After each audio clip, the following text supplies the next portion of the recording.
burunqa aşıqni ilib uyga qaytganda ayolning yo'qligini bayqab, uning qalbida bir xil ansizlik tuyg'usi paydo bo'lib, darhol ayolning hujrasiga etib kirdi. Lekin hujrada o'xshashlar qop-quruq bo'lib chiqdi. Arqadan u mehmonxona uyiga kelib, ularning oilasiga 3 jonning birdan-bir obja suratini yo'qolib ketganligini bayqadi. Mushtaqilar u ondan ayolning o'zidan uzil-kesil ayrilganligini his qildi. Aslida o'g'li Abdulla tug'ilganda burunqi ayoli ularni tashlab ketgan bo'lib, hozirgi ayoli uning yoniga kelib, uning va o'g'lining holidan atrofda xabar olgan edi. Dastlabda ular bir necha yil o'zaro hurmatlashib o'tdi. Lekin burunqi ayoli qaytib kelgandan keyin u hozirgi ayoldan yuz berishga boshladi. U hozirgi ayoli bilan bo'lgan to'yni e'tirof qilmaydi. Qolmasin, texmi muhimi uni o'zining yanında ab qolgan bola boqishi qilganiga qarshi taraf o'zidan minnatdor bo'lish kerak deb his qiladi. Hatto 6 yil oldin xabar olgan o'g'limi samandan tegdan suv yugurtib, ayolning yot odam ekanligini, o'lganda ajdodlarning qabrisiga kirishni o'ylamasmi bo'lganligini aytdi. Ayolning sodiqligini sinash uchun chaqmoqni suv uzish ko'lchikiga tashlab etib, ayolni suvga tushib suzishga buyurdi. Ayol ikkilanmayla yalang oyoq muzdek suvga tasib, butun badanini yo'llab chaqmoqni terib oldi. Hammalar uni masxara qildi, lekin ular hozir masxara qilib qaqoqlab kulgani bilan reallikning uningdanmi kulkilik ekanligini bilmaydi. Chunki ayolning butun zehnini sarf qilib,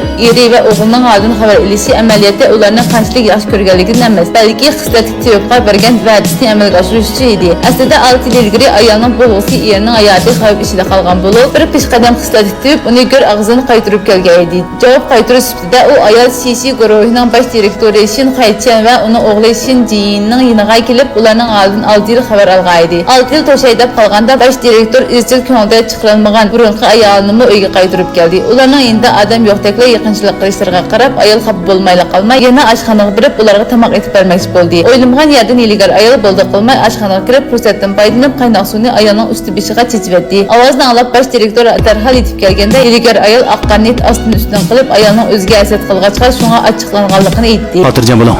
Siz bu oilaning mangulik ayolxonasi. O Zaharxon ayol, dadam ilgir sizni ishga o'xshash gapirmaydiganligingiz uchun ep qolgan. Siz rostida o'zingizni opamning o'rnini bosalayman deb qoldingizmi? Sizga deb qo'yay. Yana chanchaning bir tal muyig'icha qilishib qaytinsiz. Bu uydan yo'q qiling. Cho'pa nim bo'ldi? Siz dadamning qishiga berib doktor chaqiraydi. Sizga bir ish bo'lib qas bo'lmaydi. Anladingizmi? Bo'ldi. Ben sizga doğru söyleyip qo'yay.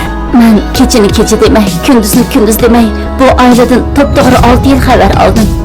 Men dehi aramizda asroq bo'lsa mehribon deb o'ylabdim. Hozir qarsam, bu faqat o'zimning xayol ekan.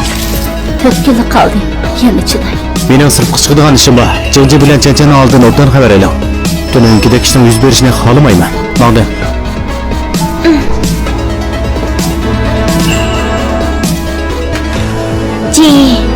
Bugün sana onun bilan o'ynagan bormi yoki men bilan birga o'ynagan bormi? Opam bilan o'ynagan bor. Men o'z Zaharxon ayol bilan birga turmayman. Mayli. Opa qo'lim yetmadi. Hech yo'q Jingi. Yana sinab baqqan, yana bir tutib baqqan, yana azroq teshigi chiqqan. Opa meni ozroq qo'yib etding. So'ng ham qiz, bu degan 2-qavat. Bunda qisimiz bexatarlik. Yana shunday qushni o'ynayotganligini ko'rmadingizmi? Nima xatarlik bo'lmoqchi? Opa onun bilan qarimiz bo'lmasin. U faqat munosabatimizdan yaxshiligini ko'rmayotdi. Uning da kuchi yomon. Yana bir qitim sinab baqayli bo'ladi, ha?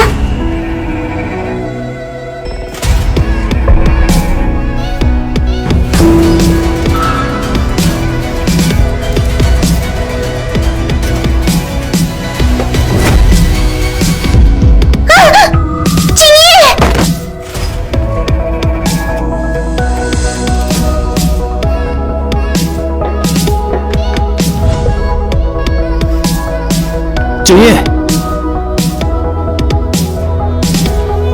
Kim qildi?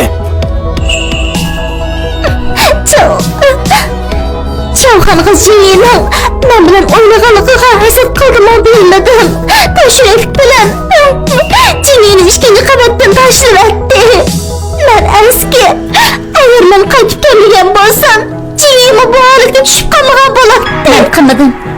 Qo'ycha, shuncha yillardan beri men Jingini o'z bolamda ko'rib keldim. Acaba siz his qilmadingizmi? Dodo. Jingi. Bir nima bo'lmasa, beshim og'riyotamdi. Ha? Mang degine. Sadi kimsini ishtiryapti?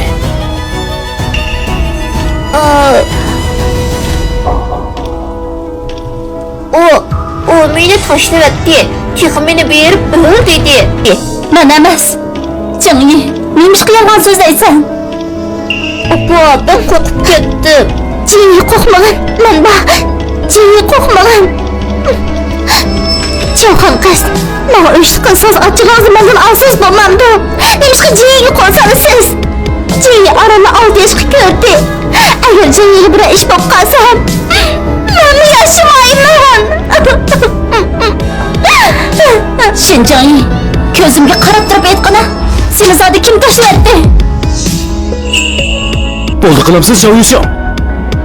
Sizni kichik bola qo'lsog'idek darajada zaharlanganligingizni o'ylamabdiman. Sizga deb qo'yay. Men sizga pul sepmagan. Biroq siz qayta meni tuvanchigimdan otildingiz. Kelinglar.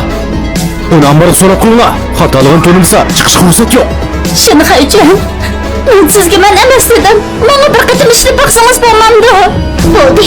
Qo'yjon, Chavxon qiz cho'qim qasdan qilmadi. Xafa bo'lma. Deb chiqib ketinglar. Shinxayjon, menda siqi kesili bor. Meni silab qo'ysangiz bo'lmaydi. Shinxayjon, meni chiqarib yetinglar. Men bo'lolmadim.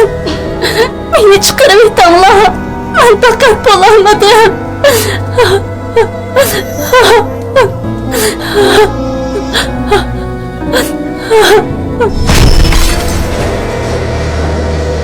Doktor, sizdan o'tinib qolay. Ularni qutqizib eding. Ahvol to'g'ri yaxshi emas. Idiyatdan tayyorlik ko'rib qo'ying.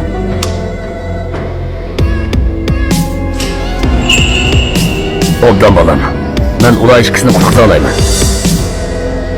Biroq siz mening bir talabimga qo'shilishingiz kerak. Ular meni qutqizman deb yorlandi. Faqat ularni qutqizg'ili bo'lsalar, men har qanday ishni qilishni xohlayman. Siz Gongchongga berib Shin jamoati guruhining boshlig'lari Shin Huijun va uning o'g'li Shin Jinning holidan xabar olasiz. 6 yil turasiz. 6 yil to'shqan amon erkinligingizga qaytasiz. Voz kechsam bo'lmaydi. Az vaqtdan keyin bu yerdan ayrilib, Janxuy bilan shu jonni qutqiza olmayman. Men hamondan ayni vaqtga ahvolni oldim. Sizga darvaqa o'l bo'pti. Biroq Chanchan qasdan qilmagan. Hozir men sizni kechiryaptim. Siz davomli bo'yida tursangiz bo'ladi.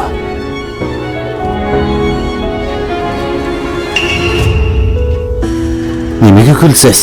Jinni yashi kichik. Siz uni oldin 6 yil xabar olgan turib, unchalik keng qo'rsoqlikmi yo'qmi? U hozir siz qon turtni yeyman deb g'alva qilyapti. Darhol tayyorlik qilib uni olib bering. Bo'lmaydi-ku. Bo'ladi.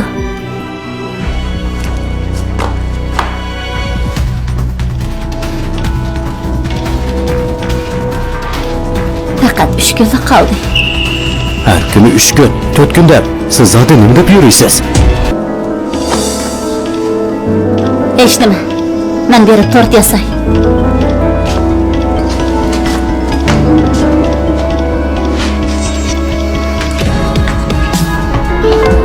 Opa, men to'chkish tuftum. Men uni ishlimiga qarmay kirib olimdan xabar oldi degandim-ku. O degan bir quyuq axloq. Keyin dadamga yo'lib yashaydi. Xohlagancha ochiqlashga qandaqim bitna olsun. Shu emasmi? Bizning jinni eng qaltis.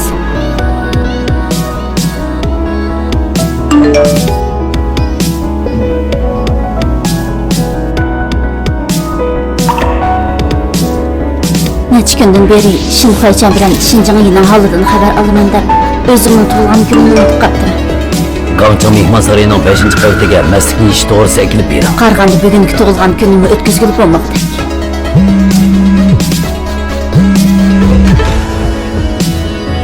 Tayyorlik olib bitdimi? Efendim, bugun kech 12da sizga ma'qul bo'lgan shartni tamomlayman. Vaqti kelganda agar men vaqtida uyga qaytmasam, siz odam avatib Gongchong mehmon saroyining 5-qavatiga berib meni elib ketdi. Ular oxir bugun mening tug'ilgan kun ekanligimni esida tutganmidi? Chavxon qiz, oxir keldingiz. Alsam bugun sizning tug'ilgan kuningizga. Bizning Shahbo bilan bir kun ekan. Men sizni yolg'iz tug'ilgan kun o'tkazsa bechora bo'lib qolmasin deb ansirab, shu sizni Shahbo bilan birga xushal bo'lsinmikin deb chaqirib keldim. Chavxon qiz, bular Xuichuan bilan Cina Şabo'ga atılgan soğatlari rastını bayıtcıq ekan. Şabo herkesmi qubul qilib olmaydi. Saldırıp qaytırgan çağızda xalqancha ishkin talabiylar. Tug'ilgan kun o'tkazganda so'g'at bo'lmasa qandaq bo'ladi? Ko'p rahmat So'xan qiz. Ajdiq. So'xan qiz. Deb kelsak bu taqdir. Tug'ilgan kuningizda Şabo bilan bir kunda ikkiligini o'ylamabdiman. Bo'lmasa ishkimiz bilan bir qadah ko'taraylik. Bu yana nima ish qilmoqchidir? Bo'ldi. Men ispartaysa qiladi. Aroq ichamayman. Bo'ldi. So'xan qiz. Mening yuzimni qilishni xohlamay, qasdan bundaq bo'latmaydigan siz yana azroq iching. Kayfimizni uchirma. Bo'ldi. Men aroq ichamayman. So'xan qiz, rostini ichamayman.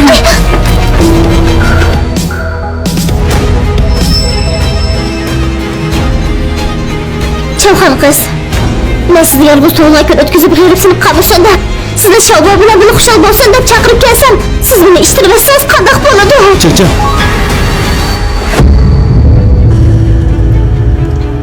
Chavyeshang. Oldingi kuni sizni so'lab qo'ysammi, yana o'shingizni topmadingizmi? Opam yaxshi ko'ngil bilan sizni tug'ilgan kun o'tkazib chaqirib kelsa, siz uni eshittirib yetibsiz. Siz nimadan Samarqandda?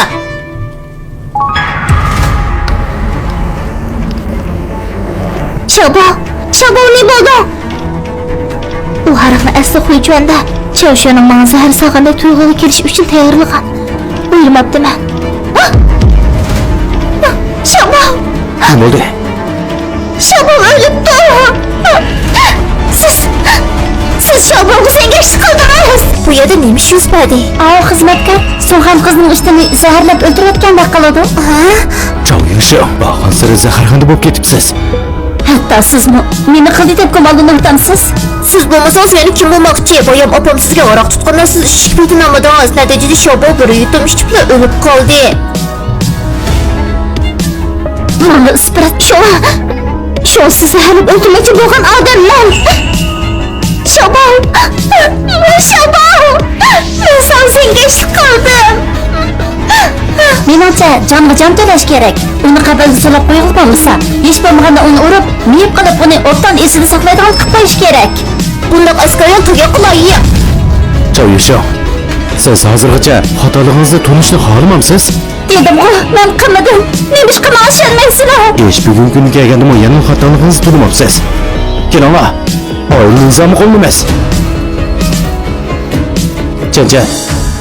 Şabo sizdan bolangiz. O'zingiz adablang.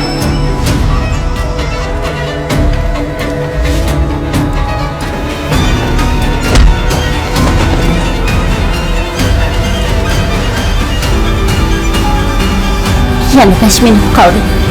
Choy ishim. Yana azroq barbashliqda. Bu filmning davomi qiziqsangiz, ekranda ko'ringan Kosko saloniga qo'shilib 160 raqam yo'llab ko'ring. Agar topolmasangiz, bosh betdagi birinchi zopinga qarang.